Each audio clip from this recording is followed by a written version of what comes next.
Hello and welcome to the Marketing Times Analytics Podcast. I'm your host, Alex Sofronas, and today we're on with Todd Latham. Todd, would you like to introduce yourself? Hey Alex, first of all, thanks for having me on the podcast. It's great to be here. So I'm the CEO of Attest, and Attest is a market research platform that helps some of the world's leading brands get insights into their customers. Wow, that is awesome. And we'll get into all of the details. We'll talk about what Attest brings to the market, a little bit more about your new hybrid approach to research. But let's just get started with a little bit of background. Tell us about your journey and the story of how Attest was started. Yeah, so Attest was founded about 10 years ago by a guy called Jeremy King. He's a super guy, and he was a medical researcher by background. And he spent a bit of his early career in medicine. And then he had this view of in the world of medicine, we take the scientific method really seriously. You have a hypothesis, you go out, you test it, you have data coming back in. And yet most companies still make decisions based on gut. And there's some reasons why they do that, right? Because actually getting data is hard, it's expensive, it's time consuming, and especially 10 years ago, that was definitely the case. And so Attest was born from that insight. And really, what we've been trying to do is help some of the world's biggest brands get to market data really quickly. And so traditionally, if somebody wants to do some research, they'll find an agency, they'll spend some time working on the brief, they'll pull together a questionnaire, it'll be in the field for 2 weeks. And then 3 or 4 weeks later, a PowerPoint deck, 30 slides long, arrives on your desk and it's got all the answers in it. At which point the organization's moved on, they're bored, and that PowerPoint deck hasn't got the same resonance as it should have. And a lot of what we try and do is we try and say, look, actually, it doesn't have to be like that. With modern technology, we can plug into audiences around the world extraordinarily quickly. Our average surveys in field for 24 hours, we can reach those audiences, bring them back with high quality results. And then we use a whole ton of AI technology on the back end to enable you to get insights out of it super quickly, almost real time. So you can see your survey filling, you can understand what's going on with your customers, and you can get your results back in, plus the insight. Not just a table, but here's what it's really telling you. Here's your millennials are saying X compared to Gen Zs, for example, and how does that impact your brand? And I think the world has become this incredibly fast changing place over the last, so certainly over the last few months in the US, right, it's become extraordinarily fast paced. But even before that, we've had, whether it's COVID, we're now in a world where nation states are sadly going to war again. We've got things like the rise of e-commerce in China. We've got culture wars. We've got changing demographics. Today's companies are having to navigate just an incredibly fast-paced world and figure out how are they going to respond to that. And that's where I think historically we would have had to make decisions based on guts. And today we can give companies research in really short order to help them respond to the world around them. And I'll just give you a very recent example. So I was talking to a retailer a few weeks ago, and they wanted to make an acquisition in the new market. And so they're buying it was their first cross-border transaction. They're buying a company in a similar market. I won't tell you which market, so I don't want to give too much away. Never been in that market before. It was an opportunistic transaction. They had to move relatively quickly to understand what retail behavior looked like in that market, who the competitors were. And this is a furnishing retailer, so what the thoughts were on different brands, for example, in that space. And then they filed the survey on a Friday. By Monday, they had the insights. And by the end of that week, they're able to say, we've done the DD, we're ready to go ahead. And super opportunistic, super fast paced. But that could never have happened in an old-fashioned style of doing research. And that's the sort of power we put into the hands of our customers to help them move really quickly from, I've got a hypothesis, I need to understand more, to here's some insights, make it. Yeah, that makes a lot of sense. And definitely I could see the value of that. Research does take so long traditionally. I'm curious, from the respondent's perspective, what's that look like? What's the workflow for the people that are responding? What's the setup like? Yeah, so what we do, so we plug into existing panels of research respondents around the world. So most of these people have signed up to do research, and for varying incentives, right? It could be for an airline points, it could be for some sort of financial benefit, it could be for donations to charities. And one of the things we believe is that by plugging into lots of different panels, we give researchers a really broad base of customers to go and understand. And so you don't get skewed by certain incentives. So, if you own your own panel, you might say we've got our panel, and then anyone who does a survey gets sent into a prize draw for $250 for every survey they complete, for example, and that will skew to a certain demographic that's interested in that. So by saying actually we've got people who are interested in all sorts of different things, give a really broad-based demographic to our customers, which means that when they're doing running their surveys, they can be confident that not only are they talking to a real person, because we've got a bunch of AI and fraud detection processes in place, but also that person is not skewed to a certain demographic that might give them incorrect data, which is obviously always the scary thing in doing any sort of research. And so from the respondent experience, it's generally pretty simple, right? You get pinged out a survey, you get to take it for whatever your incentive is, you take the survey online, it's pretty seamless. Okay. That makes a lot of sense. And I like that approach to different incentives because sometimes I'll see research studies where it seems pretty obvious that the base of individuals that were asked a question all are really similar. And Yeah. you see the end result and it doesn't make sense. And I think the gut check is a really important piece of research to say, does this even make sense? Or do we think there might be some issue with who we sampled? I saw a recent example of a ghost working study where they said like 58% of US workers were regularly pretending to work. And I saw that and I was like, what? That doesn't make any sense. Our GDP would have just completely Yeah. cratered if that were the case. Like it's a pretty easy thing to validate that's not true. And then I looked into the methodology. They only asked 1,000 people, which out of how many workers we have, that's a very small sample size. And then I Yeah. thought, wait a minute, how did they incentivize these people to respond to the survey? And it was probably something like a cash incentive. And you can probably imagine that the people that respond to that sort of, they regularly take these sorts of surveys and maybe they're looking for some extra cash. Maybe these aren't the most career motivated people. Maybe those are skewing towards people who are ghost working. And that's why they Yeah. got that result. I think that's a super important piece of research that I'm glad that you have an approach to. Yeah, and it's not perfect, right? And you have to work really hard, I think, to make sure that the people you're reaching are representative and not skewed by their incentive, but also there are just some demographics that are really hard to reach. We were talking to a credit referencing agency recently, and they're trying to get lending to over 75s, which you can imagine, like, it's a pretty small demographic of people over 75 who are still borrowing, but an increasing demographic given the world we live in today. And to find those sorts of people who've got the right relevant experience can still take some time. And that's where your ability to bring in different kinds of panels and to plug them in relatively quickly becomes really powerful because then you can get to those statistically robust respondents very fast. Yeah. Yeah, so this research spans a few different areas. I'm seeing product development, campaign testing, category analysis, brand perception. That's really interesting. Which one of these are you most excited about, or do you have anything interesting to share about these different kinds of analyses? Yeah, I think I get excited about all of them because I'm a nerd, frankly. But I think, yeah, when I think about it, there's three categories of types of research that people might want to do, right? So some of it is around just getting a good understanding of the market, contextual research to make broad-based decisions. Then often that then drives the next phase, which is okay, we've got a specific idea, we want to test it. And that could be creative testing, it could be product testing, it could be testing things like market share. And then after that, tracking. A lot of our customers are using this before and after tracking. And I think one of the things that we try to be for our customers is a bit of a Swiss Army knife. The reality is that all of these different things are different kinds of disciplines, even within the discipline of quant research, there's kind of lots of subdisciplines.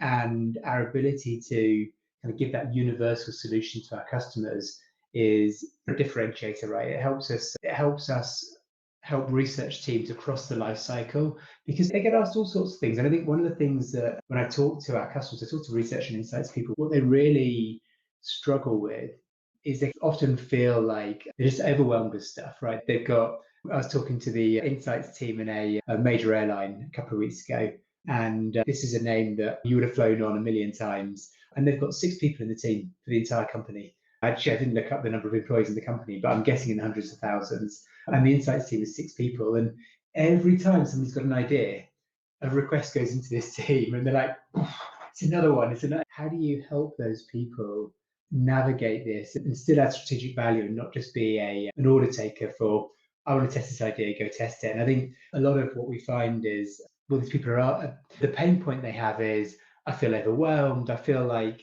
I'm not necessarily valued as much in the organization as I could be.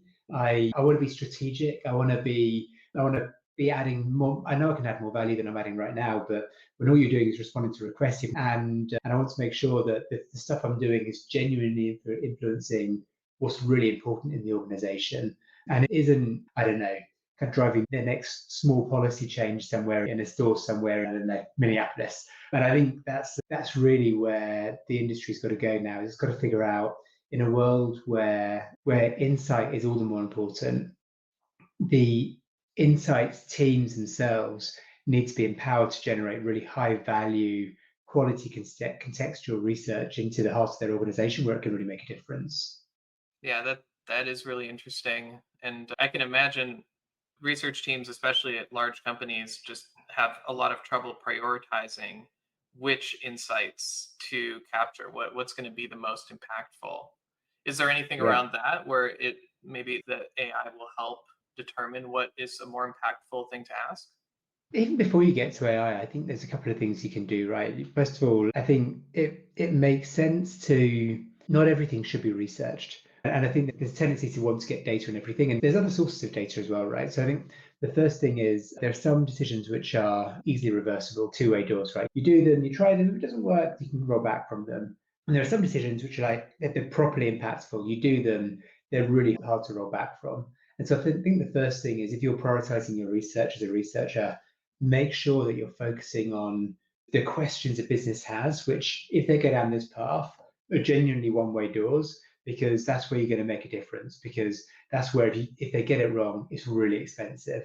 And then I think the second thing is understanding the way the organization works and how decisions make, and make sure that you're delivering the value to the decision makers where kind of it makes most sense. And it's not always the most senior person in the company, although that's sometimes, frankly, still part of like how decisions get made. If it's in the right teams, you really need to know, or are you being influenced by the guys who sit next to you who are, maybe they don't need to know so much. And I think being quite hard-nosed how you prioritize the research really makes a difference. I do think AI has got a massive role to play. And I think in a couple of different veins, right? So one is the amount of time that researchers spend before and after the survey is phenomenal. So just getting the brief and understanding the brief and making sure that you're really understanding the business context to ask the right questions.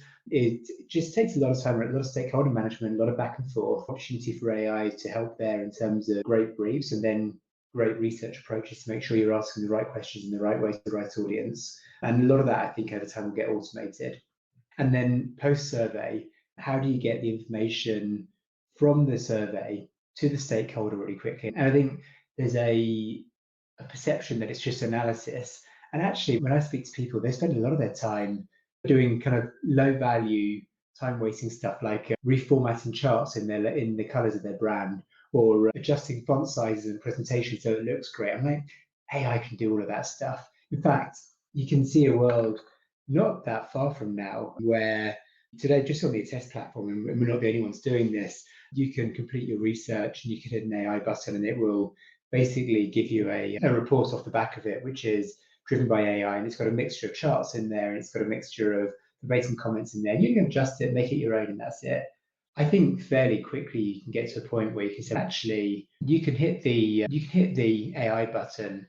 Not only does it give you the report from your research, it embeds that research in the context of your organization. So it says, given your strategic pillars, we've learned X, Y, and Z. It's proven this hypothesis or disproven this hypothesis, which is quite different, I think, from saying 29% of Gen Z said X. It starts to become much more contextually driven, and then is outputted in the format that is appropriate for your organization. So if your organization looks at the Amazon 6-page format, for example, it can do that. Or if actually what you want is the 50-page deck, it can do that. Or if you want the 8-page deck, it can do that too. And all of it gets driven. And then as the research team, you end up becoming a strategic advisor to the business, because all that grunt work is being done by the AI, and it can really elevate you in the organization to be a thought leader and somebody who's pushing the way the organization makes decisions rather than just a survey monkey. Yeah, that makes sense. That makes sense. I'm curious as you look into the future, let's say 5 to 10 years from now, how do you think market research will change even from here? That's $1 million question, isn't it? I Yeah. think there's going to be a whole bunch of stuff, right? First of all, I think what we're going to start to see is a merging of different disciplines around how insights are collected across the organization. So today they tend to sit in silos, right? You've got your social media platform, you might have focus groups, you might do quant research, you might look at your internal proprietary data, you might look at user analytics on your platform. All of those are done in isolation. And then it's generally up to executives to look at that and make sense of it, decide what they believe. And we all know what that looks like, right? What happens is you've already got narrative and you pick the bits of data that support your narrative and it all kind of, and you ignore the stuff that doesn't quite work out as you want it to. And I think AI will integrate those data sets to give you a much more rounded and thoughtful insights across your business. I think secondly, the way that AI gets incorporated into the research process, I think, will be quite different. Whether it's, especially on the qual side, actually, I think where AI can really be useful is it can do one-to-one interviews with people and replace the need for focus groups. Focus groups are, on the one hand, brilliant because you get to see real people and you get a real feel for what's going on. But we all know they can be biased. They can be led by a particularly strong personality. They can be led by certain questions. And so using AI to do one-to-one interviews with people, potentially in their homes, is a much more convenient way for people to get that kind of verbatim, qualitative sense of what's going on for a customer. And I think there's some really cool use cases around that. I think where I'm less sure that there'll be a big change is on synthetic respondents and quant. Because I think the whole point of quant is you want to be able to look across a large sample of real people and understand across that sample what are the subgroups within that and what do they look like. And I think that the trouble with AI is today at least it tends towards the mean, and so what you'll end up with is a very homogenous group, and actually you don't get the same flavor you get from a quantitative analysis. So I think there's that, and I think ultimately, no matter how well you set up your AI modeling, they're always going to be biased by something. And I think most companies will still want to trust and speak to real people who are buying their products and not a digital twin of that person. So my sense is that there might be some use cases around augmentation of samples. So I saw quite an interesting example the other day where you're saying that if you want to find out specifically what 25 to 30-year-old males are doing, but you've only got 40 in your sample, and you need to drill down and you need to be able to analyze that, and you augment that with people who are between 20 and 25, start to create you add new rows effectively to your survey so that you can more deeply understand what those customers are saying. And it's hard because on a modeling basis, you can do that quite easily, right? You can say 25% of people, take burgers, 25% of people love cheese in their burgers, 30% love bacon in their burgers. But then when you start looking at the level down, you start to get weird anomalies. You might find out that so-and-so's answering a survey and they're a vegan, but they love burgers, it's their favorite food. Clearly that's not right. And so the models are very different. They interpret those kind of inconsistencies, which are obvious if you're a human. And therefore, when you start to see that coming through the data, you start to crosstabs on that, very quickly you undermine the credibility of the data and it gets thrown out. But I think those models will fix that over the next 5 years or so. And those will start to become quite interesting use cases for data augmentation. But I really think the biggest benefit to AI technology is going to be how do we help people save time and get really quickly from the point of I've got an idea or a hypothesis through to here's the proof points.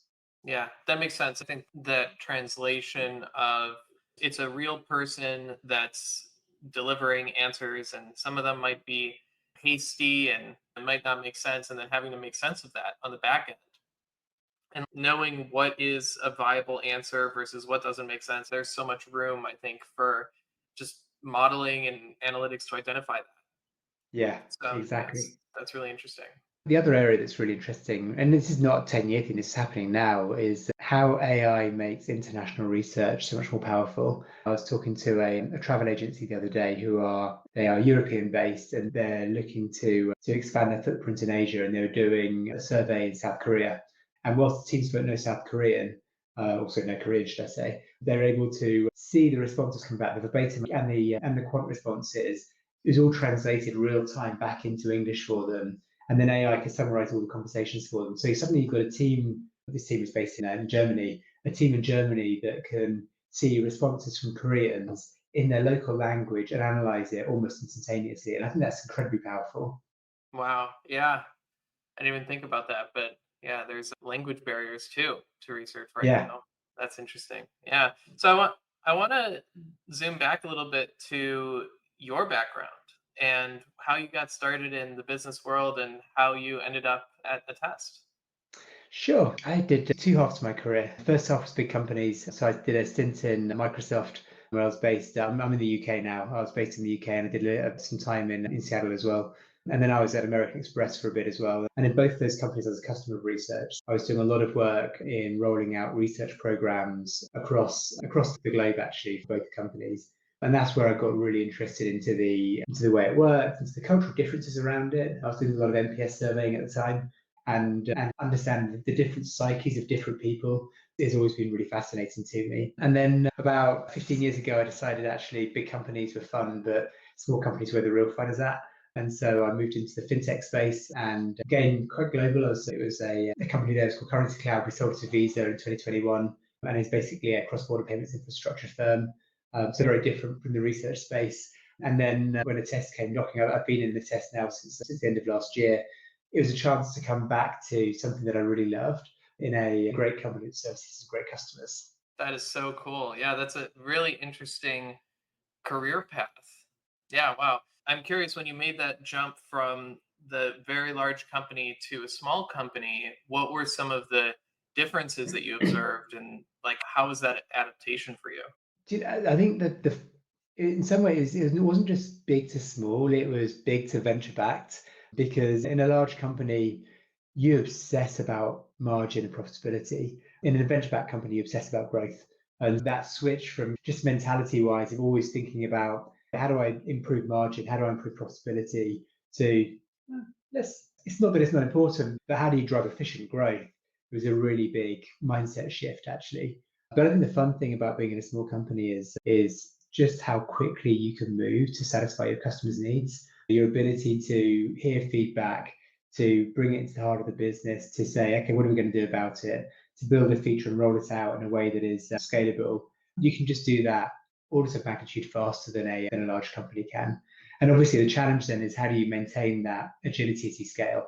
Because it's one thing to do that in a 20-person company. Attest is just shy of 100 people. So we're still at a stage where we can get stuff done.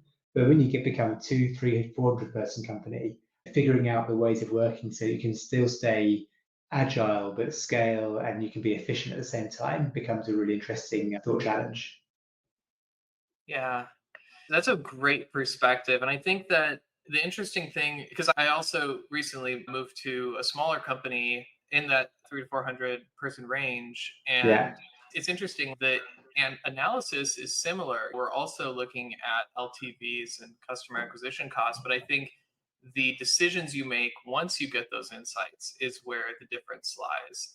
And the bigger companies focused on making sure that you're staying within profitability versus smaller companies focused on how do we reorganize our budget so we're efficiently growing as much as we can. So yeah. there's just two different lenses that you apply to largely the same types of analysis, which is interesting. Yeah, and the other thing I know, I just love the people side of a small business. You still know everybody, you feel like a family, you feel like a village. And I think that's a really important part for me personally, a really important part of coming to work is I just love people I work with. And so in a smaller company, you get to create that great culture. Whereas in a big company, it's harder to do that. You're driven by the legacy of the company. Yeah, that definitely the case. Yeah, the large companies, it can be tough to find opportunities to really shine because there's so many people and there's a finite number of opportunities to help the business grow. And it feels like everyone's competing for those opportunities to really help the business. And so it's good in a Yeah. smaller company that there's so much space to innovate and to think and to improve the business. So that's a really bright side to smaller businesses. Yeah. Cool. I'll give you the last words, opportunity to talk about Attest and anything else you want to include about what Attest is doing and bringing to the market. Yeah, sure. Thanks for that. I think just comes back to, I think, this theme of we're just living in this crazy world right now where there is so much change and it's happening at this unprecedented pace. And figuring for companies to figure out how to go and do that is just critically important. And I think research plays more of a role than ever at the moment as companies navigate the landscape. And I think there's a ton of stuff that we're trying to do to help companies do that better. Some of it is around making sure that you've got great quality research and you've got the right audiences and you're getting robust survey findings back, which you can actually take real actions on. A lot of it is on how do you use the latest technology and the latest AI technology in particular to help research teams become really efficient and save time and help them become more strategic. And we just recently, one of the areas we've been really focused on that we've just launched a product in is called hybrid research. And one of the things we're trying to do there, a lot of companies have a different program for surveying their customers to thinking about market research. Customer survey is all about CSAT and it's about or NPS and it's about how do it's about how are you operationally servicing your customers or what's their loyalty. And then they think about market research, what products should I be releasing, how am I tracking, how's my advertising working for me, all those sorts of things as a separate thing. And increasingly we're seeing that blended together. So we're seeing a lot of customers who are interested in saying, actually, I want to do some market research, but I want to make sure that I'm also researching my own customers in the same way, and I can analyze it in the same dashboards, and I can kind of compare and contrast. I was talking to a firm the other day, and their demographic is older men, and the products they're selling, financial services firm, but appeal more to men, and they skew to over 40s and generally more affluent, and they want to move to a younger demographic. And part of what they wanted to understand was how the product fits their customers today, how it needs to fit their customers in the future. And by testing the two next to each other and looking at how those customers vary becomes really insightful to them. How do they think about evolution of the products they're positioning? And we're calling that hybrid research, kind of hybrid customer and market research. And we're finding that to be a really powerful thing at the moment. So that's our latest product we launched a few weeks ago. Like I said, there's a lot of kind of continuous AI improvement in the platform because that's clearly where the world is going, and we think there's tremendous power there to help our customers become more efficient in what they're doing and get more robust answers. Yeah, that is awesome. Yeah, it's a really interesting approach. I love the hybrid research approach. And yeah, this is a really interesting conversation. I really appreciate you joining, Todd. And thank you again. And thanks everyone for listening. We'll talk to you soon. Likewise, thanks for having me, Alex.